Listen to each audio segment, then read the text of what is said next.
Alrighty, very proud of our football team, being able to, overcome some really, really tough circumstances and find a way to get a win, against a really good football team at their place. After kind of taking a look at the film, there's a lot of things we can absolutely clean up, a lot of things we can coach better. We'll continue to, press onward and onto another very, very significant challenge in the New Orleans Saints this week, and we've got to move forward, lock in, and be ready to, get back to U.S. Bank Stadium and, continue the momentum we have as a team right now. But none of the previous weeks, none of, our ability to win football games, in any previous opportunity mean absolutely anything as far as this week. We've got to understand that and, continue to attack it the way these guys have. I love this team. Love the way they've come together. Total credit to the players and our leadership. And, my hope is, we experience some more adversity. I'll get to some of the injuries here in a sec. But with that continues the opportunity for others in our team to continue to overcome those things. Do want to, compliment our coaching staff. It was a, kind of all hands on deck type of week, getting multiple quarterbacks ready to play. A lot of other young guys stepping in. David Questenberry being prepared and ready to play an entire football game at the left tackle spot. So amongst a lot of really, really, really good performances of our players, want to highlight, our coaching staff as well. Injury updates, Cam Akers, it was confirmed this morning via an MRI he did rupture his Achilles. Cam has been phenomenal in our locker room, on the field, with our team. He's really enjoyed being a part of this and getting to be, with that group every single day. So, Cam is, Cam's pretty bummed out, and quite honestly, when we traded for him and brought him in here, he exceeded all of my expectations, and I'm just really proud of the way he's attacked this. And we're going to be with him every step of the way in the recovery from this, and something he's been through before, and came back remarkably fast from that. And as I told him, that's how he should go about attacking this one the same exact way, and I know he'll do that. KJ Osborne and Jaron Hall are both in the concussion protocol, so don't want to get into the details of symptoms and all those things. We'll allow the medical professionals to help kind of guide the week for both of those guys, and what their availability looks like kind of moving forward. Will totally be deemed, in as far as progressing through that protocol and what's in their best interest medically. And then CD and BA, both guys that kind of weren't available to us yesterday, they'll probably be limited throughout the week, and we'll see how they progress, hopefully, to getting to a place where we have both those guys. And then TJ Hawkinson did, kind of sustain a rib midsection kind of injury there, battled through it, unbelievable toughness, and he'll be limited throughout the week, but, hopefully we can progress him to have him available as well. Kevin, did Cam tear the same Achilles he tore a couple years ago? No, I believe it's the other one. What are your plans, knowing that Jaron's in concussion protocol for quarterback, to start this week and also as the backup? Yeah, just knowing that Jaron's going to be progressing through and coming off of Josh's performance yesterday, we'll go into it, with, making sure we get Josh all the reps to start the football game. While also, we'll work through what that looks like. Nick Mullins is progressing really well. I do not know yet, as far as when we'll open, or when we'll potentially open his window and activate him back to help us in some capacity. And then we do have Sean Mannion on the practice squad, who would be an option for us to elevate as well. So we'll see how Jaron works through it.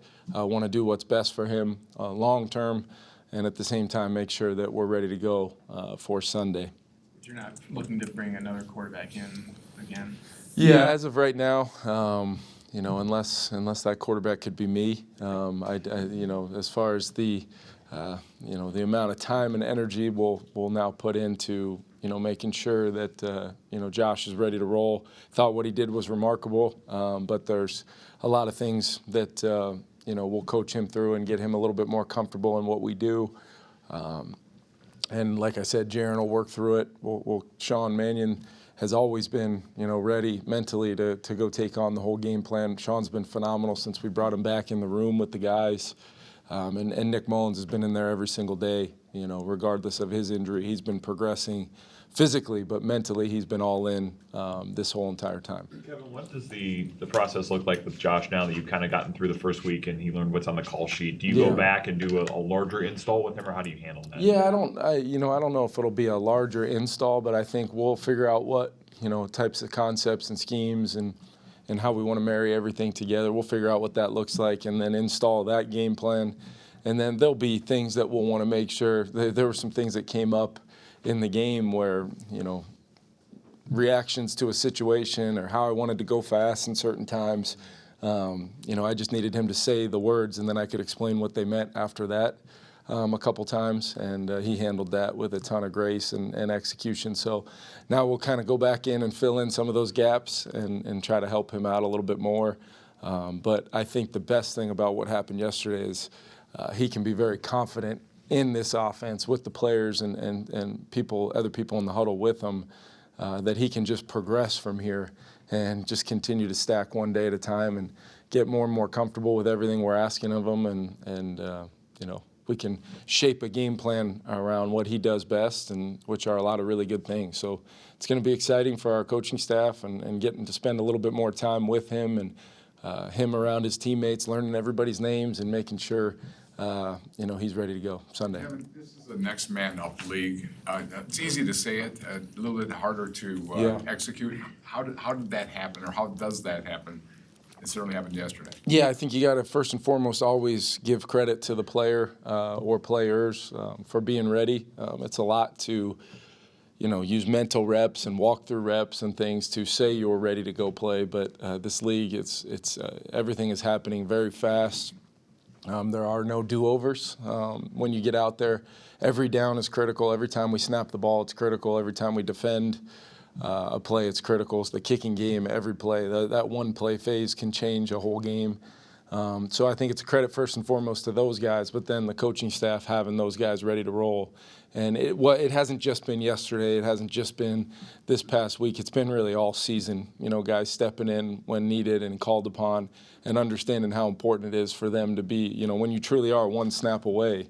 We don't make that up. That is, you're one snap away from maybe playing 60, 70 snaps in a game and with very, very little room for error. So I think it's a credit to, both the players and the coaches for being ready to roll and consistently having that, standard of preparation that we kind of hang our hat on around here. It's on us as coaches to have game plans that our guys can absorb and then go thrive in, whether they get the reps or not.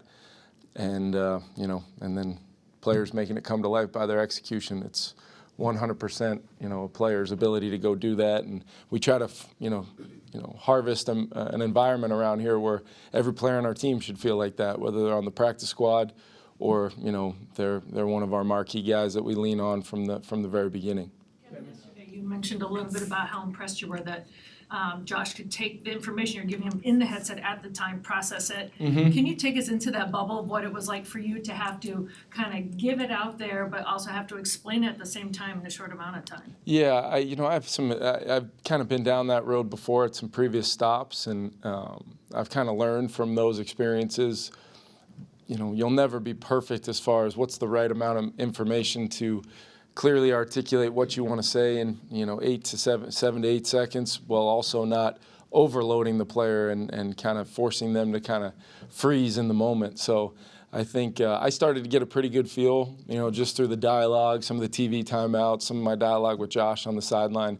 I started to get a pretty good feel with where he was at and his ability to know, formations and kind of the intent of certain plays allowed me to get a little bit deeper into the footwork and, what to do with his eyes and kind of what I was thinking as the play caller, which are pretty similar to what I would do anyway in a lot of situations with Kirk.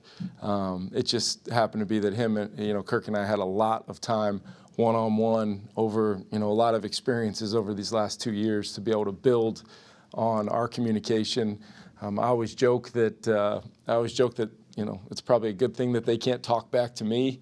I probably would have got a couple, hey, be quiet yesterday. But like I said, Josh, so there were some critical downs going back to watch just you don't see all the detail in the moment, but just watching him take some of the things I said and put it into action, but then still just go play. That was probably the best part about it, was in the end, he didn't allow any of that maybe over-coaching at times to slow him down from just going out and playing football.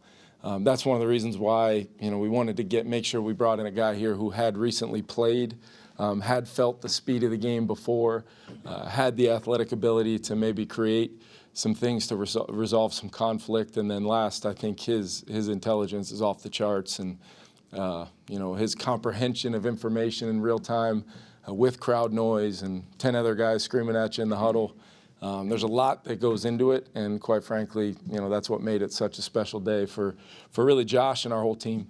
How do you balance that with a running quarterback in terms of it's a weapon to create, especially if you are kind of new to the offense, but you also are thin on quarterbacks and you don't want to put quarterbacks at risk? Yeah, I think, you definitely don't want to, coach that out of guys that have the ability to do that. But it's, as he gets more comfortable, maybe exhaust a few more progressions.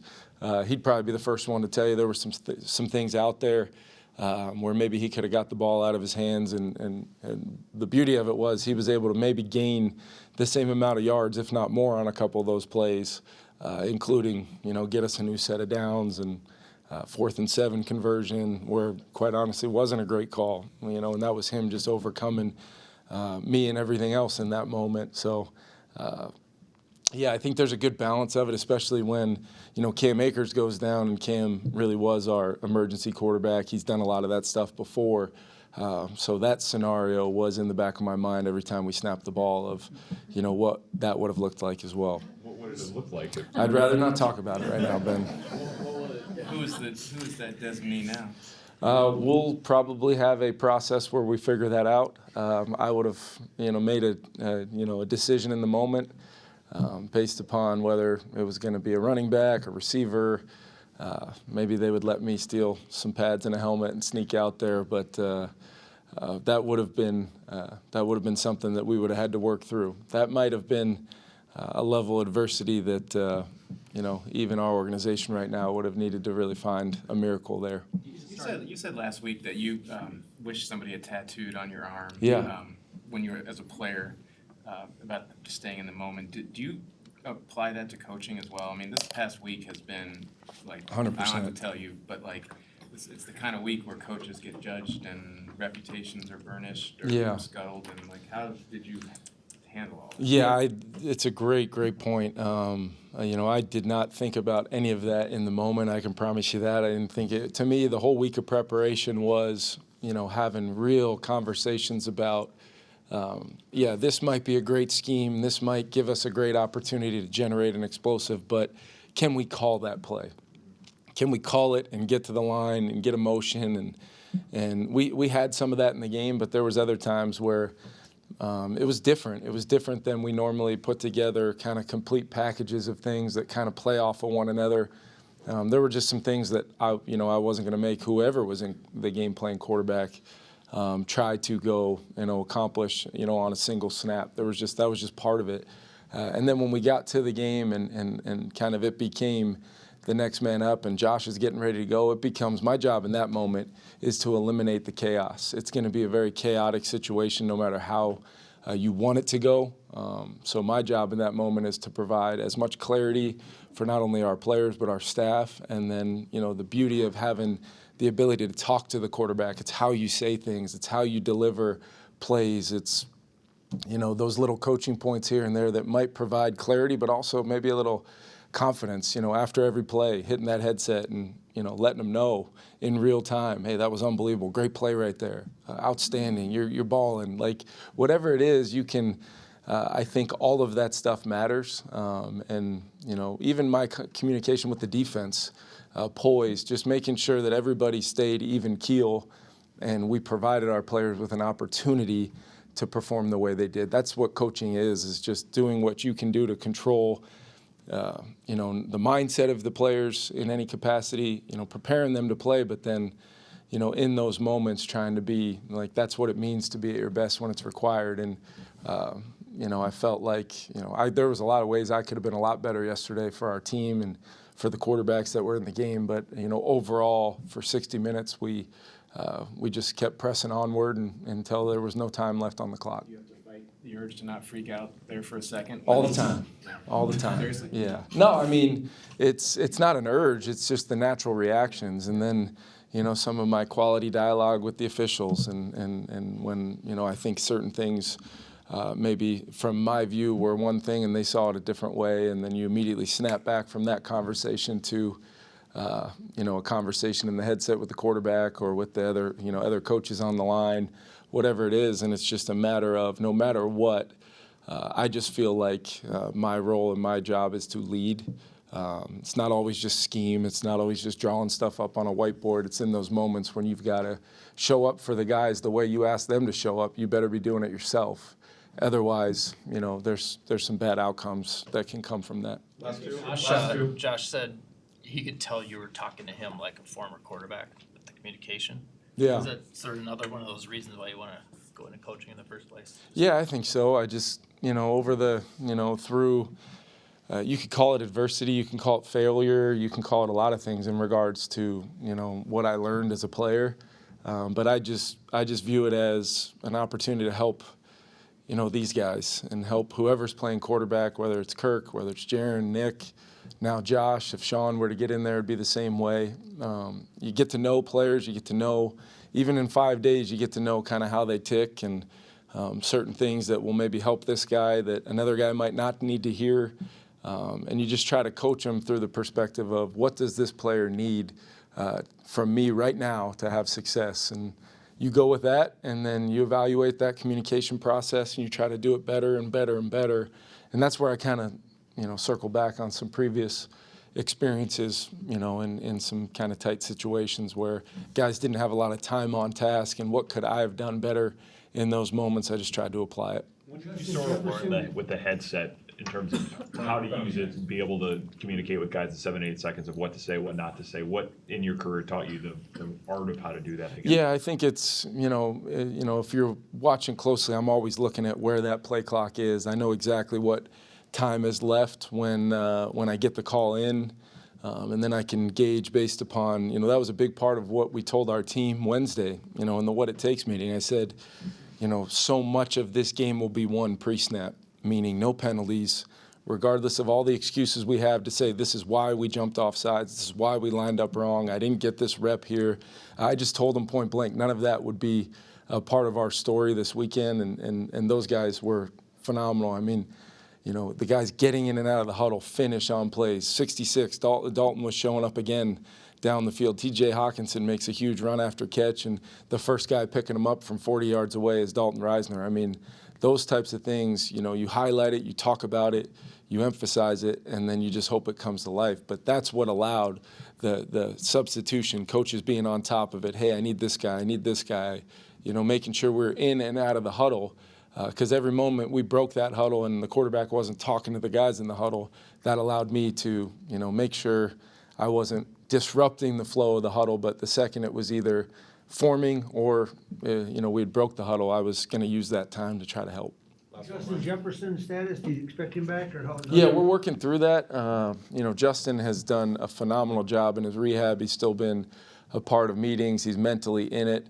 We'll see as far as, I'll give you guys an update on Wednesday as far as where he's at.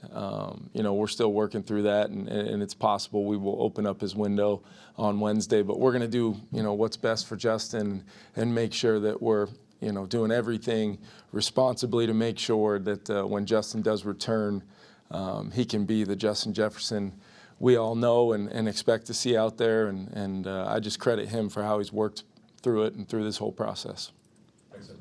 Thanks, guys.